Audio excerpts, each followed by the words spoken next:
हर जीवन की सबसे बड़ी स्ट्रगल यही है कि हमारे जीवन का मतलब क्या है, मीनिंग ऑफ लाइफ। और हर सत्य को इस इन 4 स्केल्स पे नापा जा सकता है: ओरिजिन, मीनिंग, मोरालिटी और डेस्टिनेशन। खैर, इस पे हम लोग बाद में आएंगे, किसी और दिन वीडियो बना लेंगे। लेकिन स्टार्टिंग में सबसे पहले वीडियो इस बात पे बनाते हैं कि वर्ल्ड व्यूज। हर इंसान स्ट्रगल कर रहा है कि हम क्या माने, क्या ना माने, किसकी पूजा करें, किसकी आराधना करें। और मैंने भी अपने जीवन में स्ट्रगल से मैं निकला हूं, तो मैंने थोड़ा बहुत समझा है। और जितना मैंने समझा है उस बेसिस पे मैं आपको बता रहा हूं कि जितने भी वर्ल्ड व्यूज हैं इस दुनिया के, उनको 3 कैटेगरीज में बांटा जा सकता है: थीइज्म, पैंथीइज्म और एथीइज्म।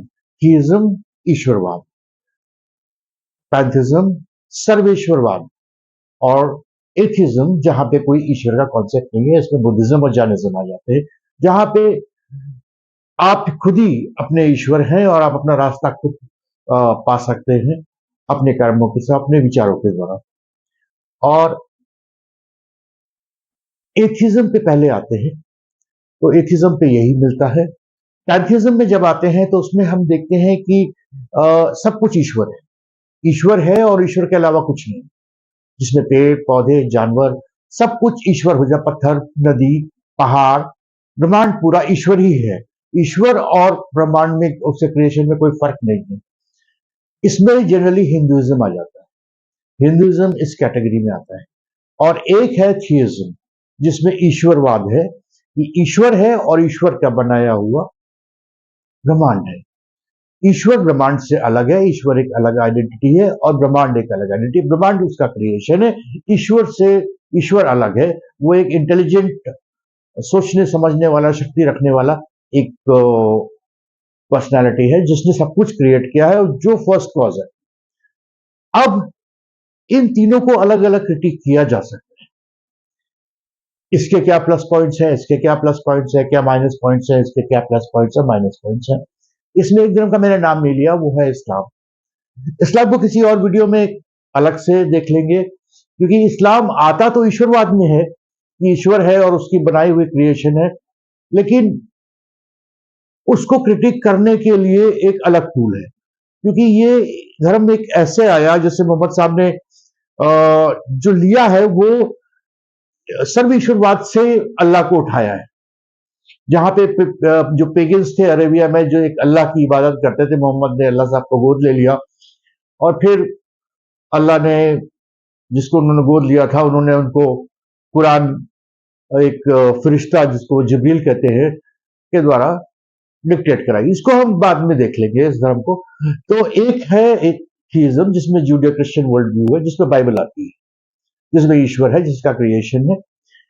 फिर हिंदू धर्म में आपके वेद, पुराण, उपनिषद और महाभारत, रामायण, गीता, ये सब आ जाते हैं। और एक है एथिज्म।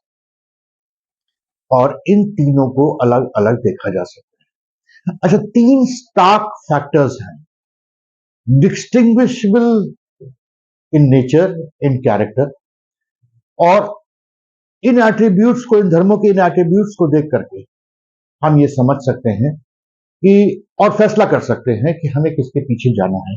क्या ये सत्य हो सकता है? क्या इस रास्ते पे हम जा सकते हैं?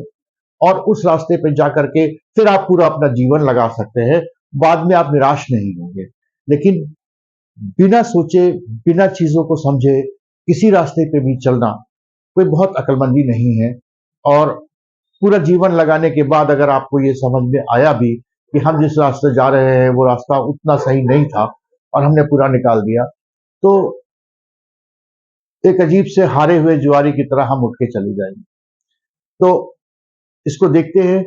देखिए, ईश्वरवाद का मेन कॉन्सेप्ट ये है, जो कि थीइज्म जिसको बोलते हैं, कि आपके पास एक जीवन है और उस जीवन में आपको कुछ प्रिंसिपल्स हैं, कुछ लॉज है दिए हुए, और उन लॉज के पैरामीटर में आपको हर समय जीवन को व्यतीत करना है। बार बार आपको चेक करना है अपने परमेश्वर से प्रार्थना में, और जो भी आप इबादत कह ले या पूजा में, आपको चेक करना है कि आप आपने कहाँ गलती करी है, कहाँ पे आप शॉर्टफॉल है, और आपको वापस उनको सही करना है और हमेशा क्या कहते हैं चेक करते हुए चलना है। जो सर्वेश्वरवाद है या पैंथीज्म है, इसका कोई सेट रूल्स या मॉरल्स नहीं है। इसीलिए से मोरालिटी का एक कॉन्सेप्ट बड़ा वेग सा है।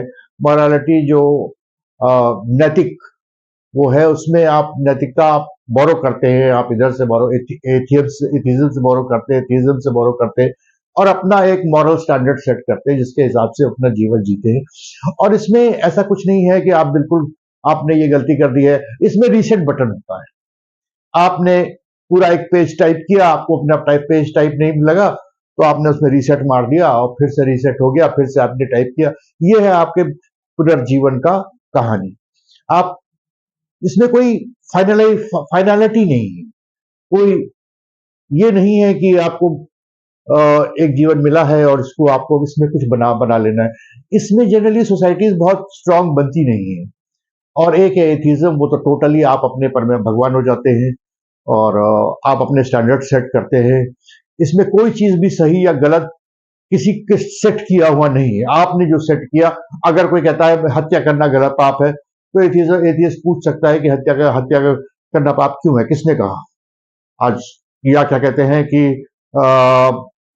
गलत तरीके से पैसा कमाना गलत है, तो क्यों गलत है भाई? हमने नहीं कहा गलत है और आप मानते हो गलत है, हम नहीं मानते गलत है। कोई उसमें वैल्यू नहीं दी जाती, ना प्रॉपर्टी को वैल्यू दे सकते हैं आप, कोई फाइनल ऑब्जेक्टिव वैल्यू नहीं दे सकते। तो मेरी बात को गलत मत लीजिएगा। इसका मतलब ये नहीं है कि एथियस्ट के कोई मॉरल मॉरल वैल्यूज नहीं होते हैं। एथियस्ट के मॉरल वैल्यूज होते हैं और बहुत अच्छे होते हैं, क्योंकि वो अपने मॉरल वैल्यूज सेट करते हैं, लेकिन उनके पास कोई पॉइंट नहीं है सेट करने का कि हमने हम क्या कहते हैं ये पॉइंट है, यहां से हम अपने मॉरलिटी नापते हैं, यहां से हम अपनी मॉरलिटी नापते हैं, इस पॉइंट से हम देखते हैं। और ऐसा नहीं है कि हर एथियस्ट का मॉरल वैल्यूज या मॉरल स्टैंडर्ड एक सा हो। हर एथियस्ट अपना मॉरल स्टैंडर्ड खुद सेट करता है, जो कि बहुत लॉजिकल, बहुत स्टैंडर्ड बात नहीं है। और अपने हिसाब से वो अपना काम कर सकता है और अपने मॉरल वैल्यूज सेट कर सकता है। इसका इसे बड़ा अच्छा एग्जाम्पल है कि क्या हम एक पत्नी से शादी करें या दो पत्नी से शादी करें? अब एक एथियस्ट कह सकता है कि नहीं, एक ही और से शादी करनी चाहिए, दूसरा आर्ग्यू कर सकता नहीं हमें दो पत्नी से शादी करनी चाहिए। और दोनों अपनी जगह सही हो सकते हैं, उनके पास कोई स्टैंडर्ड नहीं है चेक करने का कि हम उनमें दोनों में से सही कौन है। जैसा मैंने बताया, सर्वेश्वरवाद में जहां सभी कुछ ईश्वर है, यूनिवर्स ईश्वर है और सारे पेड़ पौधे सब जानवर सब कुछ ईश्वर है, तो उसमें आप एक कार्मिक साइकिल में रहते हैं और आप अपना रिश्ता आप इस जीवन में आप दो पत्नियों से भी शादी कर सकते हैं, एक पत्नी से भी शादी कर सकते हैं। बाद में पता चला या नहीं पता चला, गलत है जो भी है, आपको पता नहीं चलेगा कभी भी। आप रीसेट बटन दबाइए, अगला जन्म होगा, आप फिर से शुरू कर सकते हैं। मतलब आप अगर एक बार आपने एक रेड लाइट पे क्रॉस कर गए, आपने गलती कर दी, तो कोई बात नहीं है, रीसेट बटन दबाइए, अगली बार फिर उस रेड लाइट पे आके दो बार रुक जाइएगा, आपकी गलती माफ हो जाएगी। और आप इसमें आप हमेशा फंसे, इसका कोई फाइनलिटी नहीं है, आप चलते चल सकते हैं, आप बिल्कुल ईश्वर की लेवल को पार कर सकते हैं और ईश्वर बन सकते हैं। और ईश्वर बनने के बाद आप कोई गलती करेंगे तो फिर आप शुरू से शुरू कर सकते हैं और ये चलता जाता है। तो ये एक इस तरह का प्रिंसिपल है। अब ये आपको फैसला करना है कि ये कहां तक सही है, कहां तक गलत है और ये कितना सही हो सकता है। एक है थीइज्म, जो जूडियो क्रिश्चियन वर्ल्ड है। इसमें एक स्टैंडर्ड है, एक ऑब्जेक्टिव है। आप अपने हिसाब से सही गलत वो नहीं करते, निर्धारित नहीं करते। वहां पे लिखा हुआ है कि ये गलत है, ये गलत है, ये गलत है, ये गलत है, ये गलत है, और आप अपने एक्शंस को हमेशा इससे नाप सकते हैं और आप पता कर सकते हैं कि आप सही है गलत है। एक ही जीवन मिलता है, उस जीवन में आप कहां तक कैसा जीवन आप व्यतीत करते हैं और उसके बाद उसका फैसला जैसे भी हो, वो हम बहुत डिटेल में इस वीडियो में नहीं जाएंगे। तो ये तीन अलग अलग स्टैंड कैटेगरीज हैं और इनमें से कोई भी कैटेगरी आप चूज कर लीजिए, ये आपके ऊपर है, जीवन आपका है और खुश रहिए। इस वीडियो को अगर लाइक करिए, सब्सक्राइब करिए और कमेंट जरूर करिएगा, क्योंकि हो सकता है मैंने बीच में कुछ गलत बोला हो तो मैं अपने में सुधार कर लूंगा। नमस्कार।